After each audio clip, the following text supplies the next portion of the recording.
हाँ जी, चलिए ग्राफीय विधि से गति के तृतीय समीकरण की व्युत्पत्ति करना है।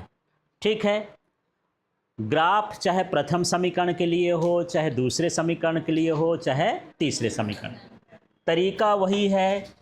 एक हम जो है y की लाइन खींच देंगे, एक हम किसकी लाइन खींच देंगे, x की लाइन खींच देंगे। इसके बाद इसमें एक हम क्या बना देंगे, आयत। ये क्या बन गया, आयत। इसके ऊपर से फिर एक हम आयत बना देंगे, बात अलग है, वर्ग बन जाए तो अलग चीज़ है। फिर यहाँ से हम एक क्या खींचेंगे, इसका इस तरह से ग्राफ खींच देंगे। जो ये वाला हिस्सा है ऊपर का, ये किसके लिए है, वेग के लिए, और ये वाला किसके लिए है, समय के लिए। ठीक है, अब इसमें हमको नाम रखना है, तो नाम रख देता हूँ। ये हो गया ओ, इस बार मैं ए इधर से चालू कर देता हूँ। ए, ये क्या हो गया, बी, ये क्या हो गया, सी, ये क्या हो गया, डी, ये क्या हो गया, ई। नाम आप अपनी मर्जी का रखेंगे, नाम बदलने का मतलब यही है, लिखना नहीं है, मना करी हूँ, लिखना नहीं, केवल समझना है। तो इस तरह से हम नाम रख देंगे। नाम इसलिए बदल रहे हैं बार बार कि आपको समझ में आए कि नाम से कोई लेना देना नहीं है इसका। ठीक है, लिखने की कोशिश मत करिए, समझिए, समझेंगे तो हमेशा बनेगा, लिखेंगे तो एक बार बनेगा। मुझे लिख के तुरंत दिखा दोगे, बस इतना ही काम हो जाएगा। ठीक है, तो ये हो गया। ये वाला हिस्सा क्या कहलाया जाएगा, ये प्रारंभिक वेग u है, पूछ वाला बनाना है।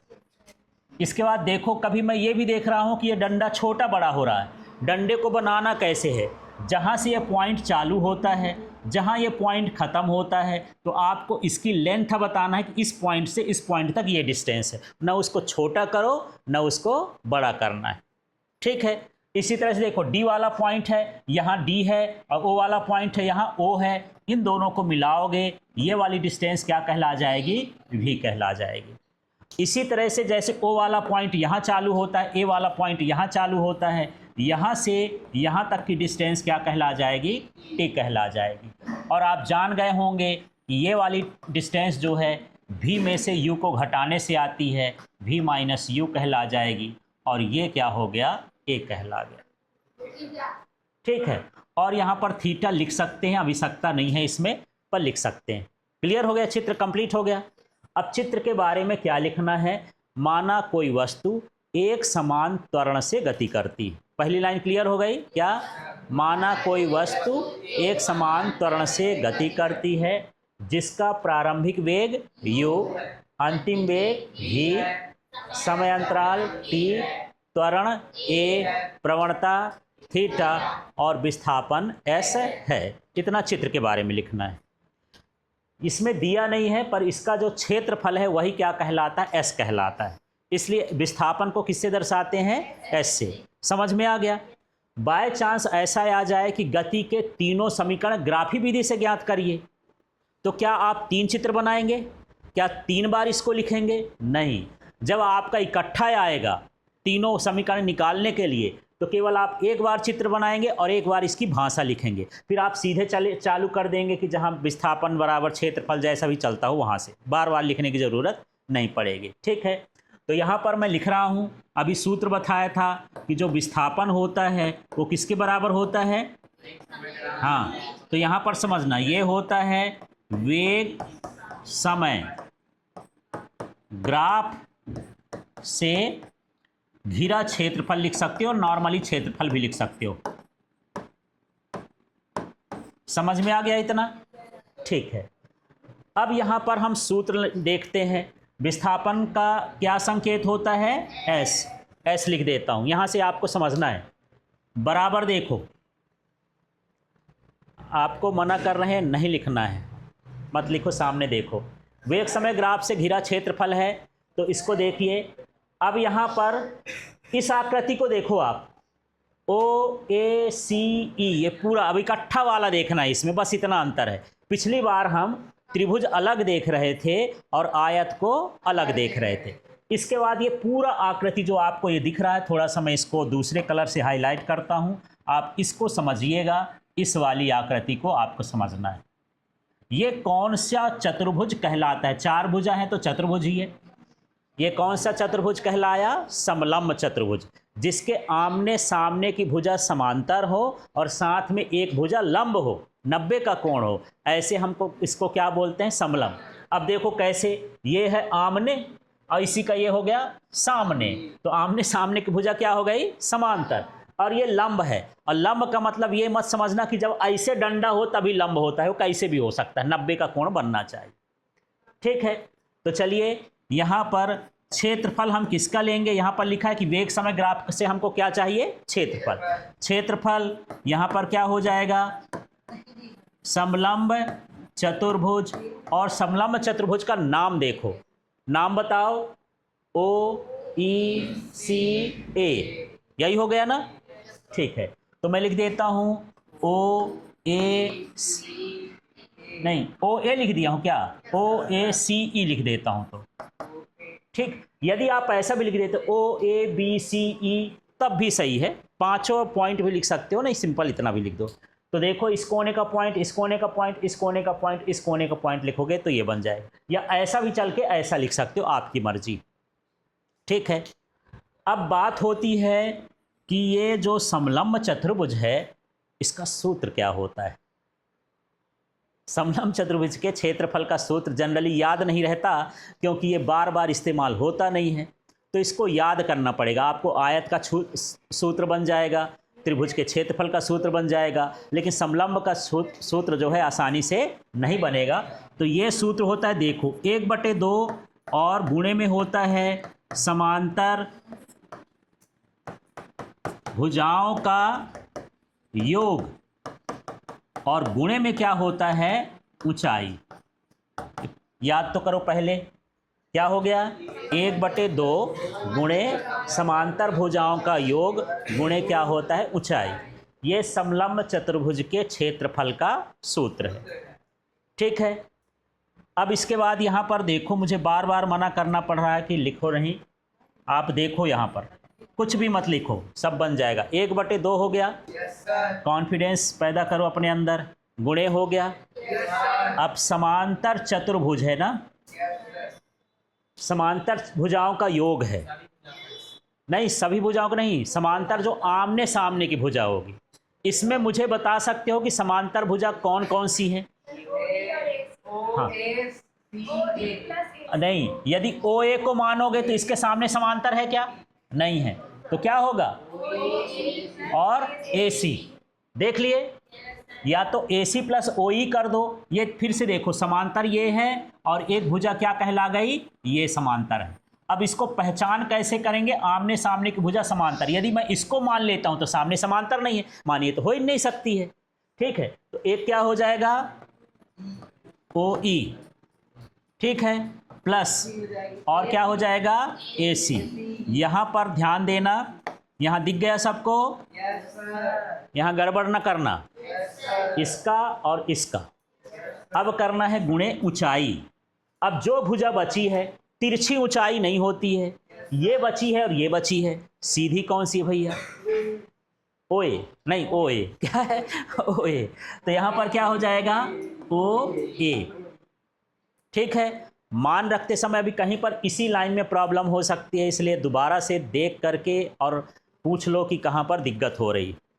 ये है समांतर भुजाओं का योग। समांतर भुजा हमारे पास ये वाली है और ये वाली है, तो इन दोनों का योग कहता है, इसलिए दोनों के नाम लिख के उसके बीच में जोड़ का चिन्ह लगा दी, योग माने जोड़ हो गया।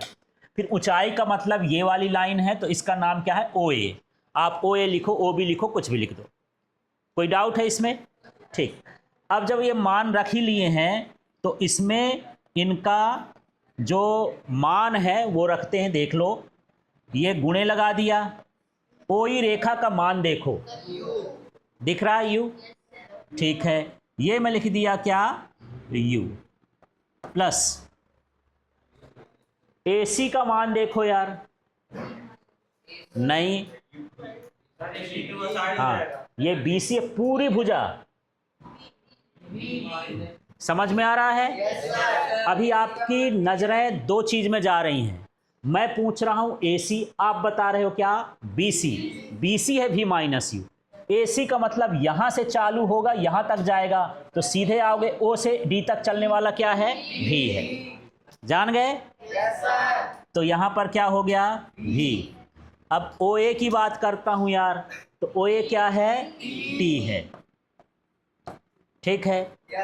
अब गड़बड़ ये है कि जो हमारा तीसरा समीकरण है वो होता है v square minus U square बराबर 2as, है ना। तो इसमें t का तो काम ही नहीं है, तो प्रथम समीकरण से हम t का मान निकाल लेंगे। अब इसके बाद हम क्या लिखेंगे यहाँ पर, जैसे पीछे किए थे, प्रथम समीकरण से क्या होता है बताओ तो, v इक्वल टू, तो इससे t बराबर क्या हो जाएगा भाई?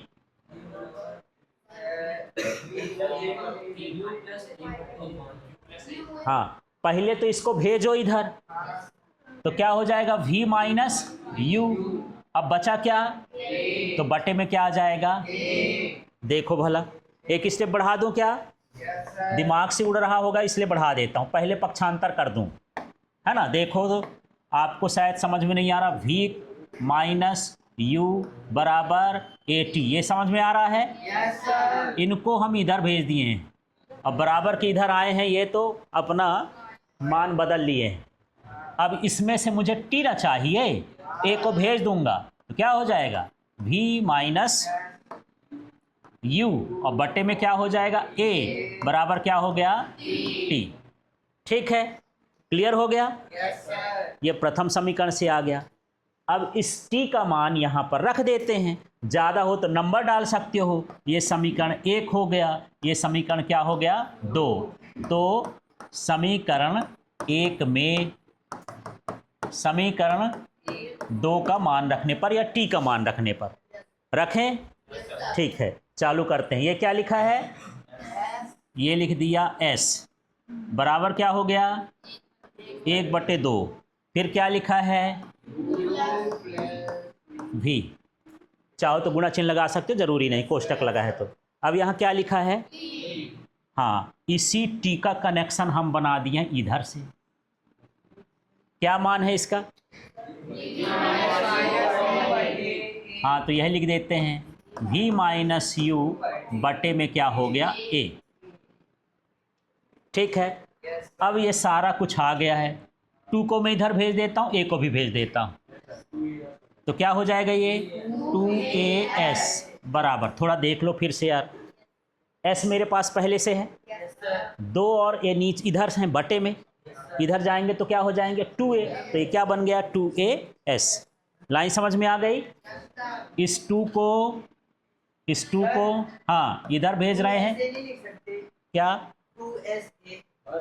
नहीं, 2sa भी लिख सकते हो, लेकिन नियम क्या है समझना, जो चीज़ पहले निश्चित होती हैं उसको लिखा जाता है। जैसे 2 का मान नहीं बदल सकता, इसलिए उसको पहले लिखा है। अब आप बोल रहे हो कि as की जगह हम sa क्यों नहीं लिख सकते, तो इसमें आपने माना है कि त्वरण क्या है? एक समान।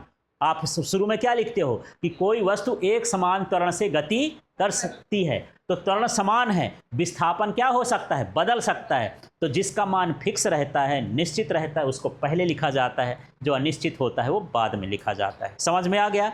इसलिए आपको 2sa नहीं लिखना है, क्योंकि s का मान फिक्स नहीं है, a का मान क्या है? फिक्स है। ठीक।